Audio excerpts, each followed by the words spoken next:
Boker Tov à tous et à toutes. Parashat Vaetranan, la parashat de la Tfila. Mon cher Rabbeinu nous apprend comment il faut prier, comment il faut demander à Hashem Yitbarach quelque chose. Et on voit la force de la Tfila. Moi, je vais rien que prendre un petit point pour parler de la force de la Tfila. Akadosh Baruch Hu a dit à Moshe Rabbeinu qu'il n'allait pas rentrer en Eretz Israël, ni lui, ni son frère Aaron, suite à l'histoire de Mei Meriva quand il a frappé le rocher. C'est une parole claire d'Hashem Yitbarach, une décision qui a été prise. Et Akadosh Baruch Hu a dit, c'est clair, c'est défini. Mais Moshe Rabbeinu supplie Hachem Yitbarach.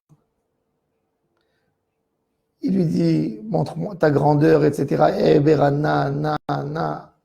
D'ailleurs, entre parenthèses, le Hida, dans son livre Nahal Kadumim, nous dit, nous mentionne au nom des Rishonim, que dans chaque prière, qu'on veut que la prière soit exaucée, il faut employer le mot na 2 fois. Na 2 fois, c'est Michael, la guimatria, le chiffre numérique de Michael, avec son nom. Michael, c'est l'ange qui est responsable sur la tefila.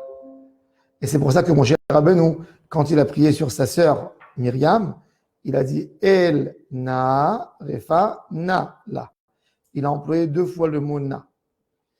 Et quand il a voulu rentrer en Eretz Israël, qu'est-ce qu'il a employé? Il a dit Erbera na. Il a voulu dire une 2e fois na pour pouvoir rentrer en Eretz Israël. Akadosh Baruch Hu lui a dit Eravlach, arrête, stop ici. Ne demande pas un 2e na parce que je serai obligé de te faire rentrer en Eretz Israël. Rashi nous dit que Akadosh Baruch Hu a dit à Moshe arrête de prier. C'est-à-dire, pourquoi Akadosh Baruch Hu dit à Moshe arrête de prier? Akadosh Baruch Hu peut lui dire ça t'aidera à rien de prier, de toute façon, c'est une décision prise. Non, arrête de prier parce que si tu vas prier, je serai obligé de réaliser ta demande et ta prière. De là, on voit que la tefila, elle peut casser tous les murs qu'on veut. Akadosh Baruch Hu ne dit pas, Moshe, tu ne rentreras pas de toute façon en Israël. Et arrête de prier. Parce que si tu n'arrêtes pas de prier, je serai obligé d'accepter ta prière. Ça, c'est la force de la tefila. La force de la tefila, c'est la plus grande force qu'il y a dans le monde. Avraham Avinu, grâce à la tefila, il a eu un enfant à l'âge de 100 ans. Yitzhak Avinu, la Gemara, elle dit, il était lui stérile et sa femme était stérile. Akadosh Baruch Hu les a guéris suite à la tefila et il leur a donné des enfants. Avec la tefila, on peut changer tout. Et quand quelqu'un il dit j'ai fait des tefilot et je n'ai pas été exaucé, c'est peut-être que tu n'as pas assez prié. Moshe Rabbeinu, Vaetranan, il a fait le chiffre numérique de Vaetranan, 515 tefilot. Quand Akadosh Baruch Hu donne à quelqu'un quelque chose, il dit il aura besoin de faire tant de tefilot pour recevoir. Et la personne, il fait 1, 2, 3, 4, 5 et il s'arrête. Il dit j'ai déjà fait assez de tefilot, ça y est. Et c'est là qu'il perd. La Gemara, elle dit Minayin she'yitpalel adam ve'yachazor ve'yitpalel. Tu as prié, tu n'as pas été exaucé. Continue à prier. D'où on sait Shneemar kaveh el Adonai hazak ve'yametz livera. Et ensuite, encore une fois, ve'kaveh el Adonai. Encore une fois, de nouveau, re-espère à Hachem. L'espérance, c'est la plus grande chose qu'on a. La tefila, on n'a pas eu un plus grand cadeau que la tefila. La tefila, c'est l'arme que Akadosh Baruch Hu nous a donnée. La Gemara, elle dit, sur le verset, le prophète Isaïe, il appelle Am Israël, il dit Al tiri'i tolarat Yaakov, ne crains pas l'assemblée de Yaakov, mais il appelle le peuple d'Israël comme un ver de terre, tolarat, un ver. Un ver de terre, quand vous ouvrez un fruit, vous voyez un ver. Avec le petit doigt, on l'écrase, on le tue directement. Mais ce ver, il a un petit point noir, sa bouche. Et avec, il arrive à traverser d'un bout d'un arbre, d'un tronc, jusqu'à l'autre bout du tronc. Il peut faire tomber l'arbre que parce qu'il le mange tout doucement avec sa bouche. Ça, c'est la force de la tfila. Matolat en kocha el abefia. Comme que le ver de terre, ce petit ver, il n'y a rien du tout, il n'a aucune force. Sa seule force, c'est sa bouche. Am Israël, pareil. En koham et la bitfila. Et la bitfila par la force de la tfila. La force de la tfila, c'est une force exceptionnelle. Si on connaissait la force de la tfila jusqu'où elle va, on n'aurait jamais arrêté de prier toute la journée, comme il a dit Rabbi Yochanan. Ou les vaïv et itpalé la dame, kolayom kulo. Akadosh Baruch Hu prend ses décisions pour l'homme. Mais Akadosh Baruch Hu met dans l'homme l'option de changer les décisions par cette fille-là. Parce que normalement, quand on prie, on n'aurait pas dû prier. Pourquoi? Si tu fais une prière, c'est que tu n'es pas d'accord avec le sort que Akadosh Baruch Hu t'a mis là-dedans.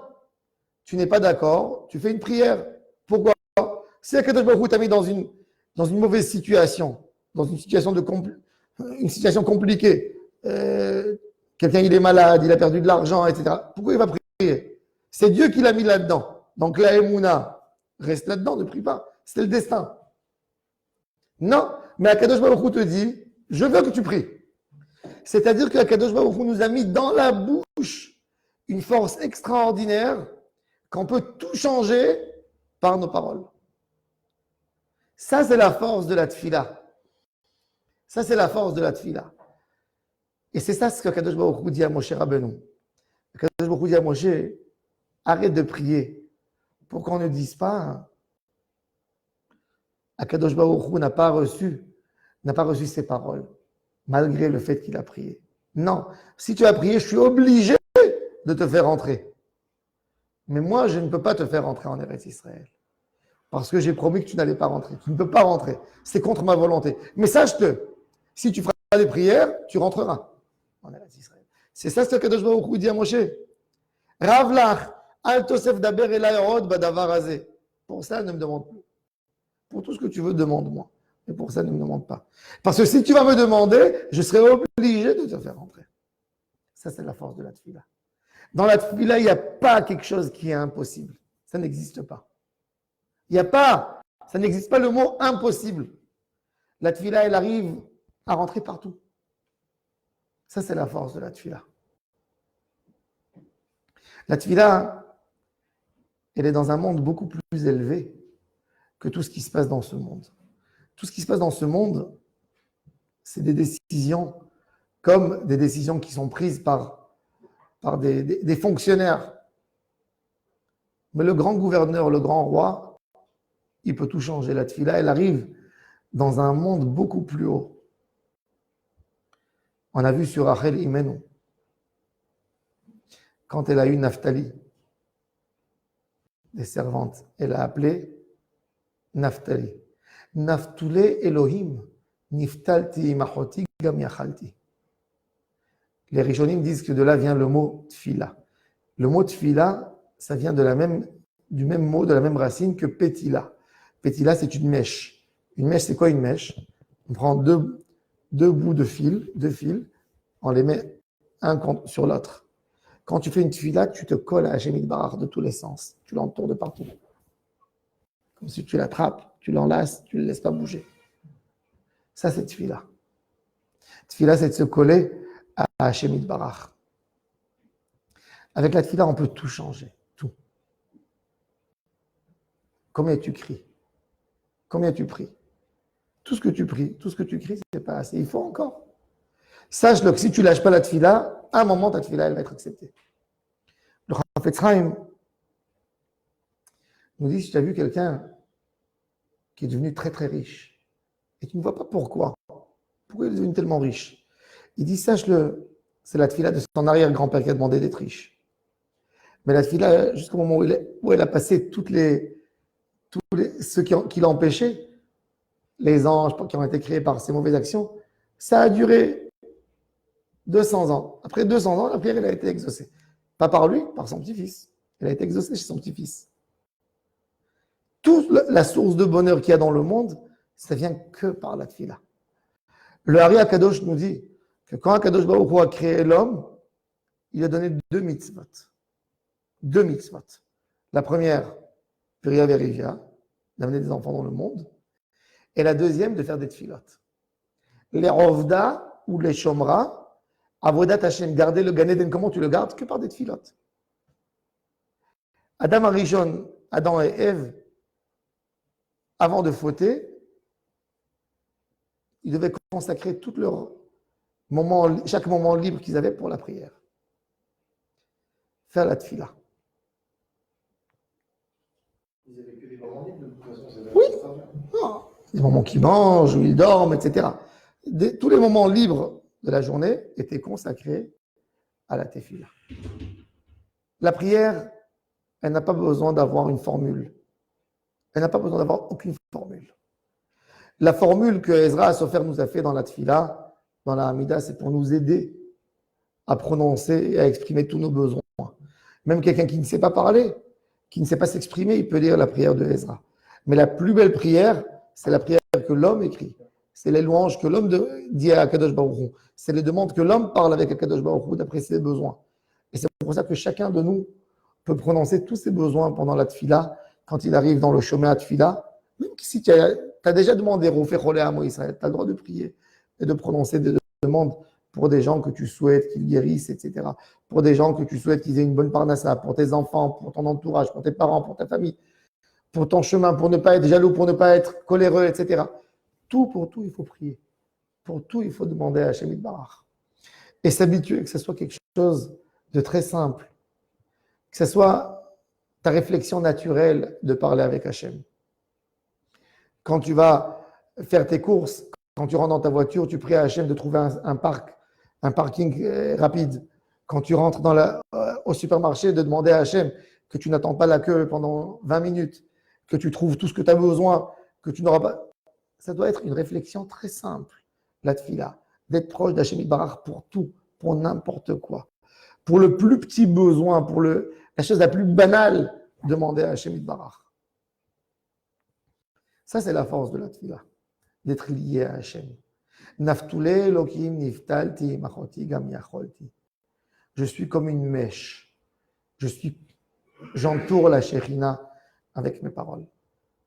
Ça, c'est le besoin. Pourquoi l'homme trouve que c'est difficile, la tefila? Parce qu'il est tellement loin d'Hashem Yitbarach et il s'habitue à demander que dans des moments spéciaux dans sa vie. Mais si tu as dans ta vie, dans ton quotidien, tous les jours tu demandes, tous les jours tu parles avec Hachem Yitbarach, ça devient facile pour toi de parler avec Hachem. C'est naturel, ça sort de ta bouche. Rabbi Zusha, le frère de Rabbi Elimelech, de Lijensk, il avait l'habitude de faire une tefila à Hachem avant chaque repas. Et il disait la phrase suivante: Dieu, Zusha, ton fils, a très faim. Envoie-lui à manger. Et son shamash, quand il entendait cette phrase, il rentrait avec le plat et il lui mettait à la table. Et Rabbi Zusha, il levait ses yeux, il dit: Dieu, ce que Zusha te remercie, tu peux même pas dire. Ouais. Un jour, il y avait un homme très riche qui est venu pour demander une bracha à Rabbi Zusha. Et il voit qu'avant de lui amener son petit déjeuner, Rabbi Zusha, il lève ses yeux vers le ciel et il dit: Dieu, Zusha a faim. Et le shamash, il entend, il rentre, il met le plat sur la table. Quand arrivé midi, et encore une fois, il a entendu que Rabbi Zusha, il levait ses mains et il dit: Dieu, Zusha a faim. Il a pris le plat du shamash, il lui a dit: tu rentres pas. Il sait, elle est trop facile. Il sait que le shamash, il attend avec l'assiette derrière. Il lève ses yeux à Dieu et il dit: Dieu, Zusha a faim. Il a pris l'assiette, il l'a gardé chez lui, il l'a pas laissé rentrer. Bon, Rabbi Zusha, il baisse ses yeux, il regarde la table, et il reprend le livre, il commence à étudier. Après 10 minutes, il relève les yeux et dit: Dieu, Zusha avait l'habitude de manger tous les jours à 1h, il est déjà 1h10, et Zusha commence à sentir la faim. Il a besoin de manger. Et le shamash dit: laisse, n'embête pas le rave, laisse-moi rentrer avec le plat. Il dit: non, tu rentres pas avec. Ok. Passe encore 20 minutes. Il est déjà 1h30 de l'après-midi. Et Rabbi Zoucha, il dit, Dieu, Zoucha a faim, vraiment faim. Dès que Rabbi Zoucha finit cette phrase, il y a un des élèves de Rabbi Zoucha qui rentre avec un canard grillé, une bouteille de vin, et il amène à Rabbi Zoucha. Il amène à Rabbi Zoucha. Le chassid qui était là derrière avec le shamash, il demande à celui-là qui est venu avec le canard et la bouteille de vin, pourquoi tu es venu aujourd'hui amener un plat à Rabbi Zoucha? Il a dit, écoutez, j'étais passé là dans une Brit Mila qu'il y avait dans le village à côté, et on parlait de Rabbi Zoucha. Et la personne qui a fait la Brit Mila, il a dit, oh là là, j'ai oublié d'annoncer à Rabbi Zoucha la Brit de mon fils. Mais j'adore Rabbi Zoucha, j'aimerais qu'il profite du repas. Et il m'a donné le canard avec une bouteille de vin pour aller amener Rabbi Zoucha. C'est là qu'ils ont compris, le shamash, que chaque jour, quand Rabbi Zoucha lui demande, avec cette simplicité à Hachem, Zoucha a faim, vraiment il demandait pour Hachem, ce n'était pas un jeu. S'habituer à parler avec Hachem Yitbarach Behemet. On n'a pas cette habitude. Mais on peut parler avec Hachem, on se dit aujourd'hui, on est tellement, toute la journée on est avec des gens. Non, c'est pas vrai. Quand tu es en voiture, tu es en train de conduire, tu es tout seul dans ta voiture, tu peux parler avec Hachem Yitbarach. Tu peux lui raconter combien tu l'aimes, lui parler de tout ce qui t'est passé sur toi dans la journée. Ça, c'est parler avec Hachem. Et à Kadosh Baruch Hu, quand on parle avec lui, il ne nous lâche pas. C'est pour ça qu'Akadosh Baruch Hu dit à Moshe, arrête de parler, arrête de demander. Parce que s'il demande encore, il est obligé de lui donner. La forme qu'Akadosh Baruch Hu a créé le monde, c'est que tout ce qu'on reçoit, c'est par une tefila et par une demande. Tout. Même ce que tu n'as pas demandé, ce n'est pas parce que tu n'as pas demandé, c'est parce que ta grand-mère, elle a demandé, donc tu le reçois. Aujourd'hui. Ça, c'est la force de la tefila. Quand on se renforce, nous tous, dans le inyan de tefila, mais que notre tefila, elle vient du cœur, profondément de chez nous, à l'intérieur. Avec ça, Kadosh Baruch Hu va nous exaucer. Hashem Yebezrenu, al dvar kavod shemo. Amen ve amen. Bonne journée à toutes et à tous.